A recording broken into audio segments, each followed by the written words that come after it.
మద్యం షాపులపై పటిష్ట నిఘా. అవును, మద్యం షాపులపై పటిష్ట నిఘా పెట్టడం అయితే జరిగిందనమాట.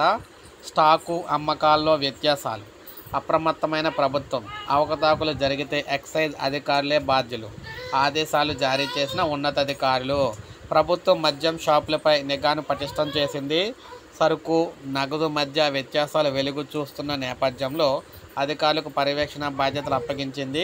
రానున్న రోజుల్లో నగదు లావాదేవీలు అవకతవకలు చోటు చేసుకున్న సంబంధిత ఉద్యోగులు, అధికారులను బాధ్యులను చేస్తామంటూ ఇప్పటికే ఉన్నతాధికారులకు స్పష్టం చేసినట్లు తెలిసింది. గత ప్రభుత్వం ఎక్సైజ్ చట్టంలో పలు మార్పులు చేర్పులు చేసింది. చట్టంలో పేర్కొన్న ప్రకారం మద్యం షాపుల నిర్వహణను ప్రభుత్వం అయితే చేసుకుంటూ వెళ్ళిందనమాట.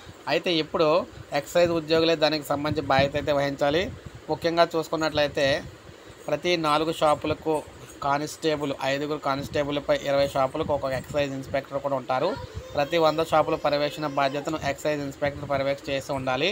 ఏదైనా షాపులో నగదు దుర్వినియోగం జరిగిన, స్టాక్ అమ్మకాల మధ్య వ్యత్యాసం ఉన్న వారే బాధ్యులు అనమాట. ఇక తొలి వారంలో మనకి అక్టోబర్ తొలి వారంలోనే కొత్త షాపులు అయితే రాబోతూ ఉన్నాయన్నమాట. సో ఈ కొత్త షాపుల ద్వారా మనకి మద్యం ధరలు అయితే తగ్గబోతున్నాయి. సో ఇది మనకు అప్డేట్. ఒక లైక్ చేయండి, సబ్స్క్రైబ్ చేసుకోవాలి, మన ఛానల్ సబ్స్క్రైబ్ చేసుకోండి.